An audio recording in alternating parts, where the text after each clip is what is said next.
Ada sebahagian orang Islam dia kata hudud ni tak sesuai lagi untuk dilaksanakan. Tuan-tuan sekalian, apa alasan untuk kita kata hudud tak sesuai? Apa dia yang tuan-tuan biasa dengar, apa dia yang paling logik lah, paling logik hudud tak sesuai? Apa dia? Orang tak faham. Okey, orang tak faham. Tuan-tuan faham pasal section 39B Akta Dadah Berbahaya? Faham? Apa dia mala fide, bona fide? Tuan-tuan faham? Strict liability, exclusive possession. Tuan-tuan faham? Cannabis berapa gram mesti ada untuk dikenakan gantung sampai mati, mandatory di bawah section 39B ataupun 39A Akta Dadah Berbahaya. Faham? Saya sebut yang tu pun tuan-tuan nganga dah. Yang tu pun tuan-tuan dah nganga dah. Tapi kenapa undang-undang dadah kita kuat-kuasakan tanpa dipahami oleh orang Taman Seri Kota? Tu belum lagi pergi Taiping, belum pergi Ipoh lagi. Lebih ramai orang tak faham. Tapi kita kuat-kuasakan undang-undang dadah, betul tak? Firearms Act. Faham? Firearms Act, faham? Faham? Oh, macam faham? Oh, bagus. Ada. Ayat kau faham tadi. Akta senjata api. Tuan-tuan miliki senjata api, dia ada beberapa jenis kategori. Hak paling serius, ada senjata api tanpa lesen, paling serius boleh kena gantung sampai mati mandatori tanpa guna senjata api sekalipun. Tak guna senjata api, tapi kita ada senjata api tanpa lesen, boleh dikenakan gantung sampai mati mandatori. Berapa ramai orang di Taiping tahu? Kenapa kita boleh laksanakan Firearms Act sedangkan berapa ramai orang tak tahu? Tuan-tuan bawa dadah dalam beg, bukan hak kita pun, hak orang. Kita tak tahu apa-apa, no knowledge, without any knowledge, kita tak tahu apa-apa pun kita bawa. Tiba-tiba kena tangkap. Polis ambil tengok cannabis. Kita cannabis pun tak tahu apa benda. Nah, kita ingat ke bedak, ingat ke tepung, rupa-rupa cannabis, ganja. Berapa gram? Minimum 200 gram, minimum 200 gram, gantung sampai mati mandatori. Kenapa dilaksanakan? Sedangkan berapa ramai orang kat Ipoh, orang dekat Kuala Lumpur, di Johor tak tahu apa-apa pun. Jadi yang tu orang kata mengarut. Faham ni, kena bagi faham dulu. Jawapan saya mengarut. Sebab berapa banyak orang tak tahu apa-apa pun. Undang-undang rogol. Tuan-tuan tahu rogol? Tuan-tuan pun tak tahu. Lawyer macam saya saja yang tahu. Siapa yang jadi lawyer yang biasa mengendalikan kes rogol, dia tahu. Lawyer yang duk buat sign SMP beli rumah tak tahu. Undang-undang rogol, orang kita tak tahu. Nak bukti rogol macam mana? Kau tahu? Nak bukti rogol macam mana? Orang perempuan dekat Taman Seri Kota tak tahu. Tapi kenapa undang-undang rogol dilaksanakan dalam negara kita? Nak bukti rogol antaranya mesti ada penetration, kemasukan. Orang Arab kata dukhul, mesti ada dukhul, kemasukan, penetration. Nak bukti penetration, saya lawyer, sebagai lawyer saya akan tanya kepada pakar perbidanan dan sakit puan yang kita panggil ONG tu. ONG tu bukan oil and gas. ONG satu lagi. Ni kadang-kadang orang Petronas ada ni dia ingat oil and gas. Bukan oil and gas.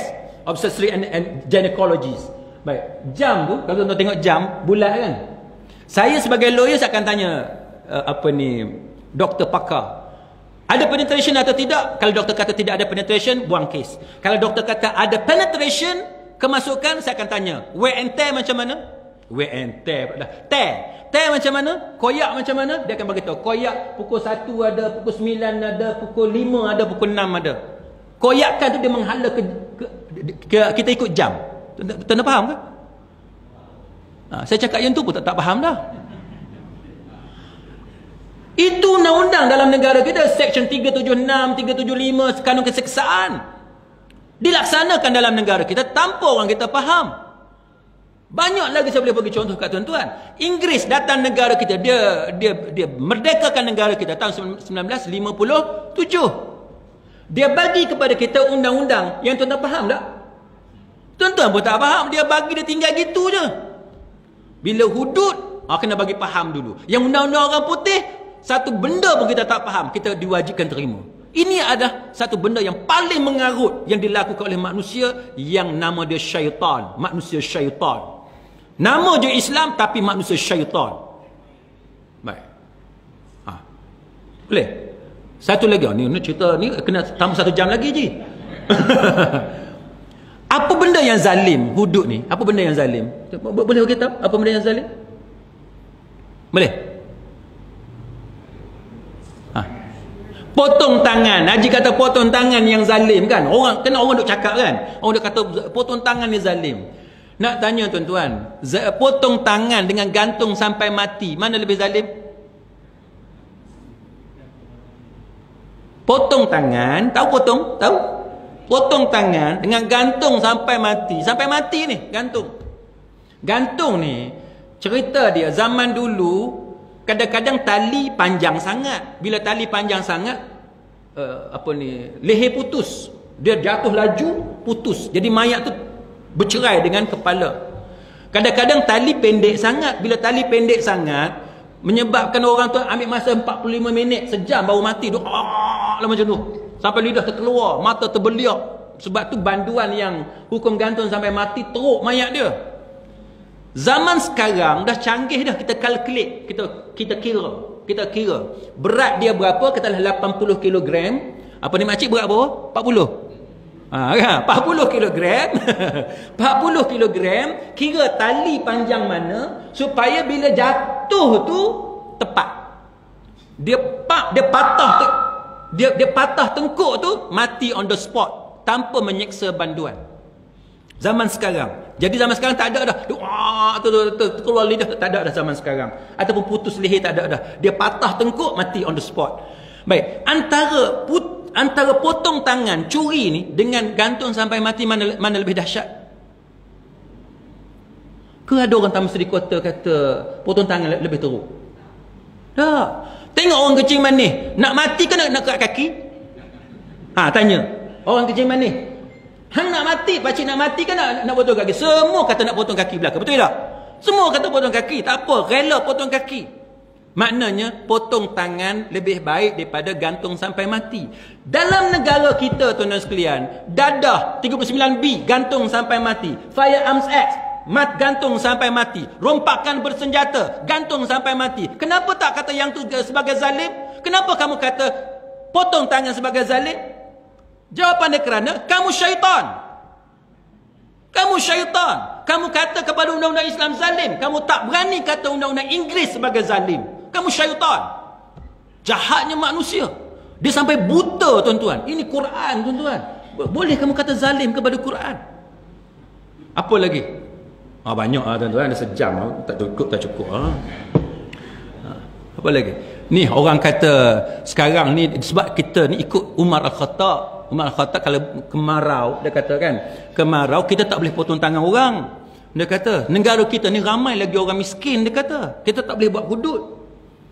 Soalan sekarang ni, pencuri tu miskin ke kaya? Soalan sekarang ni, yang mencuri tu orang bukan miskin, orang kaya. Yang kita nak potong tangan ni hak mencuri tu. Yang duk kat baling, duk dekat gerik, hak duk dekat Pengalang Ulu tu hak miskin. Yang tu tidak mencuri, yang mencurinya orang kaya. Jadi kita kerat tangan orang mencuri. Kalau si pencuri tu miskin, barulah kita maafkan dia sebab dia miskin. Undang-undang Islam kata, kalaulah orang tu dia mencuri sebab dia miskin, bila dia curi barang orang tu, mangsa tadi Umar Al-Khattab ganti barang yang dicuri 2 kali ganda. 2 kali ganda, tuan-tuan.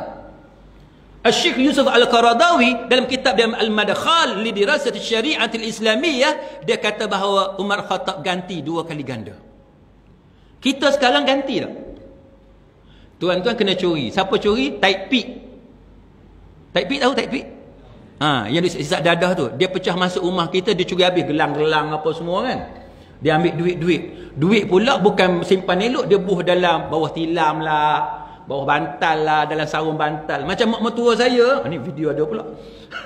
Macam mak mertua saya, tuan-tuan, dia simpan duit dalam buku, dalam kitab-kitab. Saya pula jenis rajin baca kitab. Sampai rumah mak mertua tak ada kerja, buka kitab, bila-bila jumpa duit RM50. Oh, rezeki from Allah. Pasal aku rajin baca kitab ni, pahala daripada Allah Ta'ala, dapat sekeping. Buka kitab pula, oh jumpa pula 100. Allah, amin, alhamdulillah, banyak saya dapat duit, tuan-tuan. Beritahu kat isteri, apa banyak duit dalam kitab ni, abang jumpa dapat banyak duit. Rupa-rupanya duit mak mertua saya. Dia simpan sikit-sikit, ada selai dalam buku ni, ada selai buku tu, sampai dia pun dah tak ingat dah buku mana dia pergi letak. Lah kali anak menantu dia hak baik ni dah jumpa, nasib baik saya ni baik. Kasi ni jenis type P juga, syok. Kan? Jadi tuan-tuan sekalian, bila berlaku kecurian ni, ganti 2 kali ganda. Kita di Malaysia sekarang ni, kalau berlaku kecurian, tuan-tuan pergi report polis, dapat tak duit tu balik? Tak dapat. Tak dapat. Kerajaan takkan ganti duit, tuan-tuan. Kerajaan takkan ganti duit, tuan-tuan. Undang-undang Islam kata kerajaan akan ganti duit, tuan-tuan. Hak mana baik? Tuan-tuan tanya orang Cina, orang India, dia nak hak mana? Undang-undang Malaysia sekarang ke undang-undang Islam? Kalau kita bagi tahu yang ni kepada mereka, keindahan undang-undang Islam, Cina dengan India pun nak undang-undang Islam. Siapa tak mau dapat ganti balik, betul tak? Ganti balik 2 kali ganda. 2 kali ganda. Kerajaan akan ganti balik. Sama juga muslimin muslimat sekalian, kes kemalangan jalan raya. Mak dengan ayah, anak dia mati. Anak dia umur katalah 22 tahun, 21 tahun. Budak tahun 3, tahun 2 kan, lebih kurang kan. Apa yang mak dengan ayah akan dapat? Mak dengan ayah akan dapat apa? Bila anak mati accident, mati on the spot, apa yang mak ayah akan dapat? Dapat mayat. Selain daripada mayat, dia dapat duit, dia panggil bravement. Bravement ni maknanya duit kedukecitaan, duit kesedihan. Berapa? Undang-undang Malaysia kata 10,000. Siapa yang ajar 10,000 ni? Undang-undang England, Civil Law Act 1956 mengatakan bahawa Malaysia ikut England. Apa yang England buat, Malaysia ikut. England kata siapa yang mati macam tu dapat 10,000. Selain daripada tu tak dapat apa-apa. 10,000 je. Undang-undang Islam kata apa? Undang-undang Islam, kalau mati anak accident, orang langgar mati on the spot, dapat apa? 100 ekor unta.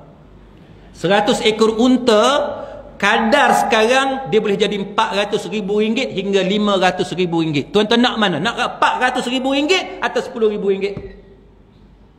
Saya student saya yang Cina, yang India pun terkejut. Dia kata macam ni ke undang-undang Islam? Saya kata yes, macam ni undang-undang Islam. Dia kata kalau macam tu, kami pun nak undang-undang Islam. Siapa nak 10,000? Daripada 10,000 baik 400,000, betul tak? Kes mak ayah mati on the spot, tinggal anak 4 orang. Apa yang anak 4 orang akan dapat? Anak 4 orang akan dapat apa? Tuan-tuan baca dalam surat khabar tu, yang mak dengan ayah kerja kilang, naik motor, tiba-tiba lori geser dia jatuh bawah lori, kena gilis kan. Na'udzubillah. Dalam surat khabar, mati on the spot, mak dengan ayah sekali, tinggal anak 4 orang kecil-kecil. Anak 4 orang akan dapat apa, tuan-tuan? Anak 4 orang ni, bravement pun tak dapat.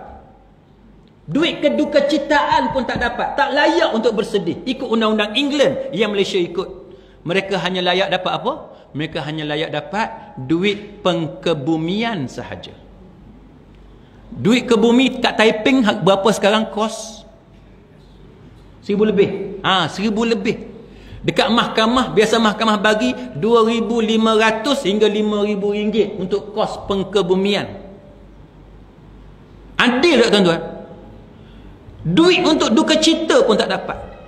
Siapa yang komen ni, tuan-tuan? Lawyer India beragama Kristian. Dia tulis dalam website Bar Council, Majlis Peguam. Dia tak puas hati kenapa Malaysia nak ikut England dalam perkara macam ni.